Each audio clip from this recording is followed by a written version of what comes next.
Hello बच्चों, welcome back to study with MR. बच्चों, आज जो हमारा ये 6 चैप्टर चलने वाला है, 6 चैप्टर का नाम है अंतर्राष्ट्रीय संगठन। ठीक है, ये पार्ट 1 होगा हमारा। बेसिकली क्या है ना, जब कभी भी हम संगठन की बात करते हैं, ये संगठन का मतलब क्या होता है, बेसिकली पहले आप ये समझिए। संगठन जो है ना, कुछ देशों का समूह होता है।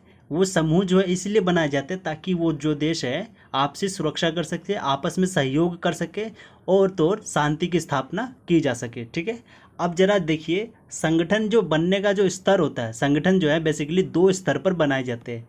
एक होता है क्षेत्रीय स्तर पर और दूसरा होता है अंतर्राष्ट्रीय स्तर पर। ठीक है, जब कभी भी हम अंतर्राष्ट्रीय स्तर की बात करते हैं ना, अंतर्राष्ट्रीय स्तर पर जो संगठन बनते हैं, तो उनमें जो सबसे मोस्ट इम्पोर्टेंट जो एग्जाम्पल निकलता है वो निकलता है यूएनओ का। ठीक है, इसीलिए जो है आपको इस चैप्टर के अंदर जो है आपको यूएनओ के बारे में पढ़ना बहुत ही ज़्यादा इंपॉर्टेंट है। और यूएनओ की कुछ एजेंसियां हैं जो आपके एग्जाम के पॉइंट ऑफ व्यू से बहुत ही ज़्यादा रिलेवेंट है। ठीक है, अगली चीज़ क्या है कि जो संगठन है उसका एक अलग से स्तर दूसरा स्तर वो है क्षेत्रीय स्तर पर भी जो है संगठनों का निर्माण होता है। अभी क्षेत्रीय स्तर पर जो संगठन है ये कौन कौन से इनके एग्जाम्पल है, याद करिए। आपको 4th चैप्टर के अंदर ये ऑलरेडी जो है पढ़ाया जा चुका है।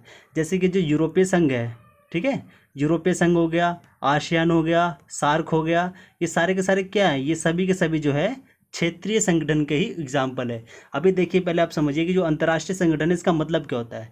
एक ऐसा संगठन, एक ऐसा समूह जिसके अंदर विश्व के लगभग सभी देश जो हैं शामिल हो। ठीक है, तो अगर हम देखें यूएनओ को उस चीज़ के ऊपर उतार करके, तो लगभग यूएनओ के अंदर 193 जो देश हैं शामिल है। फिलहाल अभी एक और ऐड हो गया, 194 हो गए हैं।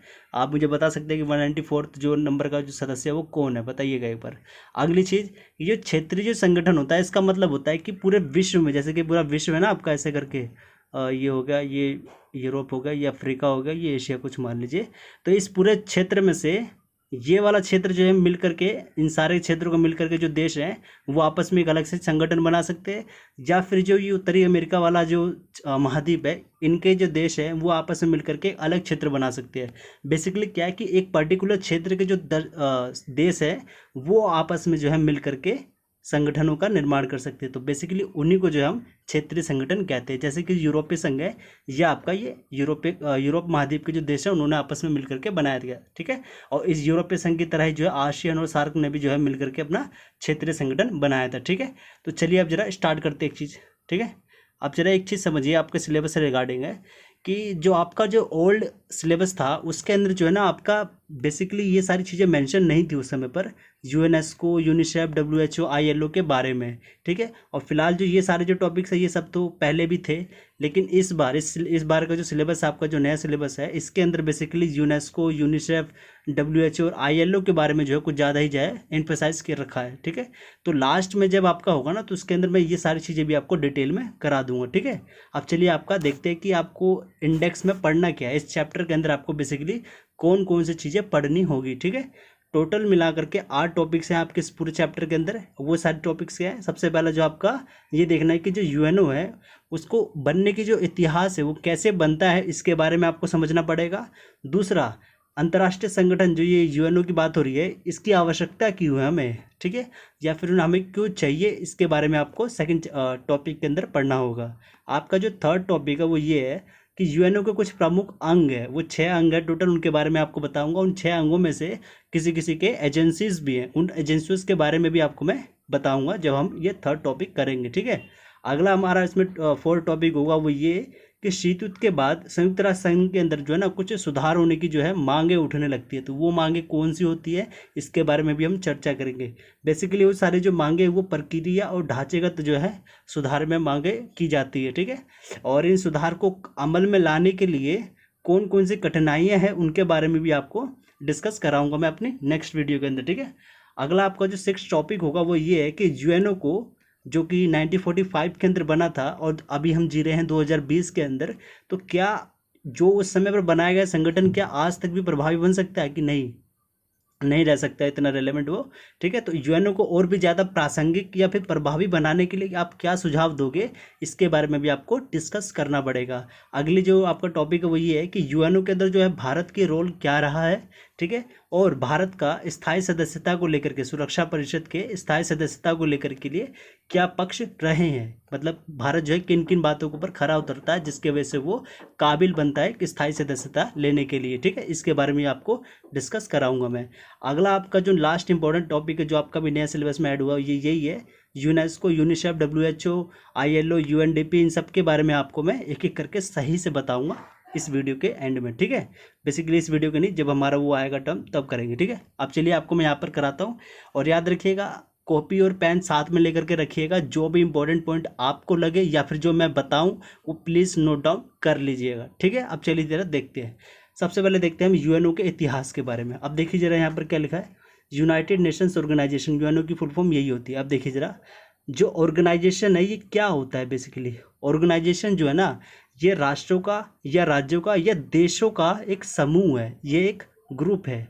अब यहाँ पर एक बहुत बड़ा सवाल ये उठता है कि ये जो ग्रुप है या जो समूह है ये बनाए क्यों जाते हैं, इन समूह या ग्रुप का जो है निर्माण ही क्यों होता है। तो याद करिए कि इसी वीडियो के जो इंट्रोडक्शन में मैंने आपको ऑलरेडी बता दिया कि ये जो समूह है, ये संगठन है, वो बनाते ही क्यों है।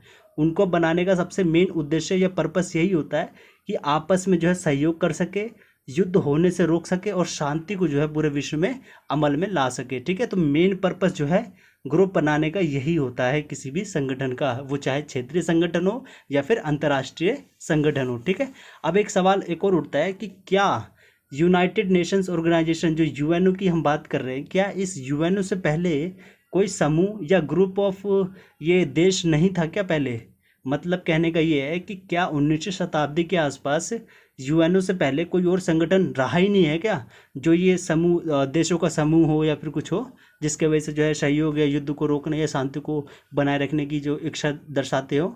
जी नहीं, UNO से पहले भी जो है कई समूह रह चुके हैं। अब उन समूह के अगर मैं यहाँ पर बात करूँ तो वो कुछ एग्जाम्पल के रूप में आप यहाँ देख सकते हैं, जो कि 1865 के अंदर जो है इंटरनेशनल टेली कम्युनिकेशन यूनियन बना था, और 1874 के अंदर जो है यूनिवर्सल पोस्टल यूनियन बना था, और 1899 के अंदर permanent court of arbitration the Hague में बन रखा था। ठीक है, नीदरलैंड में।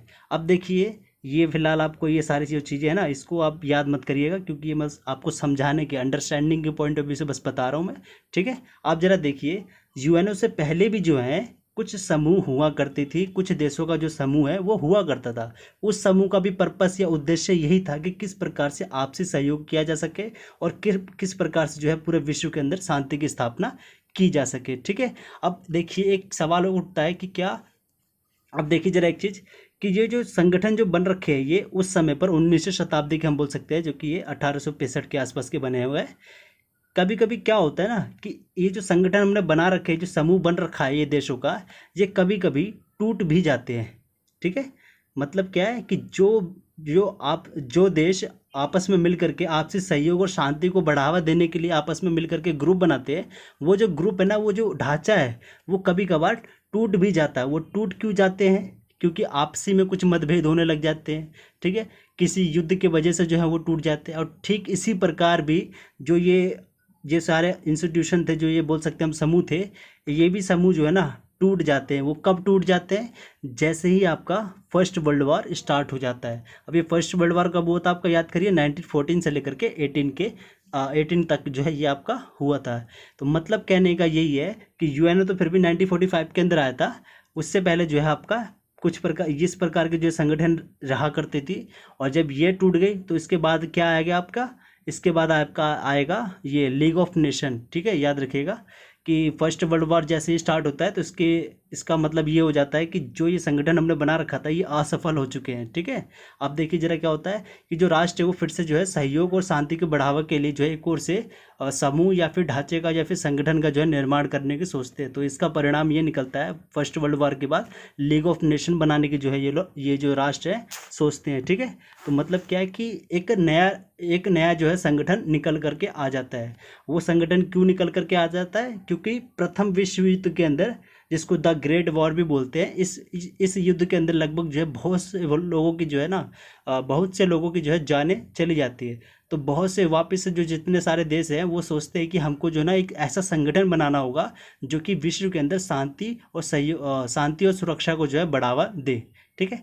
तो वापस से जो लोग हैं वो आप जो देश हैं वो आपस में कोऑपरेशन करते हैं, जिसकी वजह से जो है लीग ऑफ नेशन की स्थापना होती है। बेसिकली ये 1919 के अंदर होती है, ठीक है। 1919 में जो है ये इस संगठन की स्थापना होती है, ठीक है। अब देखिए क्या होता है, जो लीग ऑफ नेशन है ना, ये भी असफल हो जाता है। ये असफल क्यों हो जाता है? जैसे ही आपका सेकेंड वर्ल्ड वॉर स्टार्ट हो जाता है ना, तो माना जाता है कि ये भी जो है आपका असफल हो गया है। क्यों हो गया है? क्योंकि लीग ऑफ नेशन का कार्य ही क्या था, उसका वर्क क्या था, उसका काम क्या था? उसका काम यही था कि जो है विश्व है उसके अंदर शांति और सुरक्षा को बना करके रखना है। परंतु जैसे ही आपका सेकेंड वर्ल्ड वॉर स्टार्ट हो गया 1939 से 45 तक, तो इस जो ये लीग ऑफ नेशन था ये असफल हो गया अपने उद्देश्यों को प्राप्त करने में, जिसके वजह से लीग ऑफ नेशन को नष्ट भी कर दिया गया, ठीक है। बोला जाता है कि ये हट गया, एक तरफ से कहा जाता है। और जैसे ही लीग ऑफ नेशन हट गया और जैसे ही आपका ये शीत युद्ध समाप्त हुआ 1945 में, तो इसके पश्चात 24 अक्टूबर 1945 को जो है यूनाइटेड नेशंस ऑर्गेनाइजेशन यूएनओ की स्थापना हो जाती है। तो याद रखिएगा कि यूएनओ से पहले भी एक लीग ऑफ नेशन हुआ करता था, ठीक है। इसको कभी कभी हम यूएन भी बोल देते हैं, ठीक है। और इसको जो हम बोलते हैं यूएनओ, ठीक है जी, याद रखिएगा इसको। हाँ, ये यूएन यूनाइटेड नेशंस ऑर्गेनाइजेशन होगा, इसको हम यूएन भी बोल देते हैं कभी कभी। और लीग ऑफ नेशन से पहले भी वो जो तीन आपको मैंने बताया था ना, वो इंटर गवर्नमेंटल जो संगठन है उन वो भी हुआ करते, जो कि 1864 ईस्वी में जो है बने हुए थे, ठीक है। अब जरा देखिए, जैसे ही आपका सेकेंड वर्ल्ड वॉर खत्म हो गया, तो वापस से एक और सवाल आया कि जो देश है वो वापस से चाहते थे कि आपस में जो है ना संगठन बनाया जाए जो कि विश्व में शांति और सुरक्षा को जो है स्थापित करेगा। तो इसलिए जो है वापस से एक और संगठन बनाया गया, उस संगठन का नाम था यूएनओ, यूनाइटेड नेशंस ऑर्गेनाइजेशन, ठीक है। अब मैं आपको यहाँ पर बताने वाला हूँ जो यूनाइटेड नेशंस ऑर्गेनाइजेशन है, इसके बनने के पीछे का जो राज है, कैसे ये बना, उसके बारे में अब जरा देखते हैं। इसकी जो बनने की जो प्रक्रिया है, इसके जो विचार आया था, ये वाले जो सारे पॉइंट है ना, ये आपकी बुक के अंदर लिखे हुए हैं, तो काइंडली प्लीज़ इसको भी जरा नोट करते हुए चलिएगा, ठीक है। अब देखिए कि फरवरी 1945 के अंदर जो है ना, रूजवेल्ट जो कि उस समय पर यूएस के प्रेसिडेंट हुआ करते थे, और ये चर्चिल जो ये ब्रिटेन के प्रधान थे, और स्टालिन जो है यूएसएसआर से बिलोंग करते थे, ठीक है। इन लोगों ने जो है ना याल्टा सम्मेलन हुआ था, उस सम्मेलन के अंदर इन्होंने जो है एक प्रस्ताव के ऊपर विचार करा। वो प्रस्ताव जो है बेसिकली अंतर्राष्ट्रीय संगठन को बनाने की बात कर रही थी। अंतर्राष्ट्रीय संगठन मतलब यूएनओ की बनाने की जो है बात कर रही थी। तो इसके ऊपर जो है एक सम्मेलन बिठाया जाए, इसका जो है निर्णय इस याल्टा सम्मेलन के अंदर जो है हुआ। फिर जो है इन्होंने आपस में मीटिंग कर करके दोबारा से एक सम्मेलन बैठाया, और वो सम्मेलन कब बैठाया? अप्रैल और मई के महीने में बैठाया 1945 के अंदर। यहाँ पर डिसाइड हुआ कि हमको जो है ना यूएनओ की स्थापना करनी है, ताकि जो है विश्व के अंदर शांति और सुरक्षा को जो है बढ़ावा दिया जा सके। और इसी चक्कर में जो है 26 जून 1945 को जो है संयुक्त राष्ट्र संघ चार्टर, एक चार्टर का मतलब समझते हैं ना, कुछ रूल्स एंड रेगुलेशन लिखे होते हैं, और उनके जो रूल्स एंड रेगुलेशन लिखे हुए हैं इसके ऊपर यदि किसी देश ने हस्ताक्षर कर दिए, तो मतलब कि वो जो है वो राष्ट्र उसको मानने के लिए बाध्य हो जाता है, ठीक है। अब देखिए जरा 26 जून 1975 को जो है संयुक्त राष्ट्र चार्टर आता है, और उस चार्टर के ऊपर जो है लगभग 50 देश शुरुआत में हस्ताक्षर करते हैं। और याद रखिएगा 15 अक्टूबर जो लास्ट हुआ 51 देश बोले जाते पूरे जिन्होंने ये हस्ताक्षर किए थे, उन 51 देशों में से शुरुआत में 50 देशों ने किया था, और बाद में जो है एक पोलैंड जो है 15 अक्टूबर को हस्ताक्षर इस पर करता है, जिसके वजह से जो है सदस्य संख्या वो टोटल 51 हो जाती है। इन्हीं 51 सदस्यों को जो है संयुक्त राष्ट्र संघ का संस्थापक बोलते हैं, राष्ट्र है ये सारे के सारे, ठीक है। अब देखिए जरा कि 24 अक्टूबर 1945 को जो है ना, जो चार्टर जो निकाला गया था रूल्स एंड रेगुलेशन का, इस चार्टर को जो है ना 24 अक्टूबर 1945 को लागू किया जाता है। और इसीलिए जो है ये बोला जाता है कि 24 अक्टूबर 1945 को ही जो है यूएनओ की स्थापना हुई थी, ठीक है। और 24 अक्टूबर को ही जो है ना संयुक्त राष्ट्र संघ दिवस के रूप में भी मनाया जाता है। याद रखिएगा, आपसे पूछा भी सकता है कि संयुक्त राष्ट्र दिवस जो है वो कौन से किस दिन को मनाया जाता है, तो 24 अक्टूबर में मनाया जाता है, याद रखिएगा। अगली चीज़ क्या है कि 30 अक्टूबर 1945 को भारत जो है संयुक्त राष्ट्र संघ के अंदर जो है शामिल हो गया था। और याद रखिए जो ये 51 जो सदस्य देश है ना, जो ये संस्थापक राष्ट्र माने जाते हैं यूएनओ के, भारत भी उनमें से एक राष्ट्र है। अब मैं आपको एक जरा इंटरेस्टिंग सवाल देता हूँ, वो क्या कि जो यूएनओ की जो स्थापना है ये हुई थी 1945 के अंदर, 24 अक्टूबर 1945 के अंदर, और भारत जो है 1947 में आज़ाद होता है। इसका क्या लॉजिक है, जरा आप मुझे बताइएगा कमेंट बॉक्स के अंदर कि क्या रीज़न है कि भारत जो है एक संस्थापक राष्ट्र के रूप में माना जाता है, जबकि भारत तो उस समय पर ब्रिटेन का गुलाम था। ठीक है, आप लोग बताइएगा एक बार सर्च करके।